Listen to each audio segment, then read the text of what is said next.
నేను జనసేన తెలంగాణ వీరమహిళ విభాగం చైర్పర్సన్. ఏదైతే కవిత గారు మొన్న కామెంట్స్ చేశారో, కవిత గారు నేను ఒకటే మిమ్మల్ని అడుగుతున్నాను, మీరు కూడా మా పవన్ కళ్యాణ్ గారిని అనేంత స్థాయిలో ఉన్నారండి. తెలంగాణ ఆడబిడ్డల పరువంతా తీసుకుపోయి గంగలు కలిపారు. మీరు సారా వ్యాపారం చేశారు, స్కామ్లో ఇరుక్కున్నారు, జైల్లో ఉండొచ్చారు. అలాంటి మీరు కూడా మా అధ్యక్షులు పవన్ కళ్యాణ్ గారిని అంటుంటే మాకు నిజంగా నవ్వొచ్చిందండి.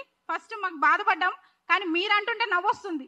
ఎందుకంటే మీరు ఎవరైతే ఆడబిడ్డలకి మీరు ఏం చేశారండి? నేను ఒకటే మిమ్మల్ని అడుగుతున్నాను, 10 ఏళ్ళు మీరు అధికారంలో ఉన్నారు. కేసీఆర్ లేకపోతే కవిత ఎక్కడుంది? కేసీఆర్ 3 అక్షరాలు లేకపోతే కవిత, అసలు కవిత అనే వాళ్ళని ఎవరన్నా గుర్తుపడతారా? అలాగే పవన్ కళ్యాణ్ గారిని అనే ముందు ఒక్కటి కాదండి, 100 సార్లు మీరు ఆలోచించుకోవాలి ఎవరైనా కానీ. అలాగే మొన్న పవన్ కళ్యాణ్ గారు ఎవరు చేయని విధంగా ఆంధ్రప్రదేశ్లో ఎలాంటి అభివృద్ధులు చేస్తున్నారో ఒక్కసారి మీరు వీడియోలు చూడండి. మీకు కనబడకపోతే రోజు మీరు మీడియా చూస్తారేమో కదా, అలా కనబడట్లేదా? లేకపోతే మా జనసేన పార్టీ పేజ్లోకి రండి, అలా తెలుస్తాయి మీకు ఎలా చేస్తున్నారండి. ఆయన కన్న కొడుకు కూడా ప్రమాదం జరిగితే అవన్నీ కూడా పక్కన పెట్టి ప్రజల గురించి ఆ రోజు ప్రజల్లో ఉండి అక్కడంతా చూసుకున్న తర్వాతనే కన్న కొడుకు దగ్గరికి పోయారండి. అది రియల్ పొలిటీషియన్ అండి. మీరు చేసేది ఏంటి? సారా వ్యాపారాలు, స్కామ్లు అవన్నీ చేస్తే రియల్ పొలిటీషియన్స్ అవుతారా?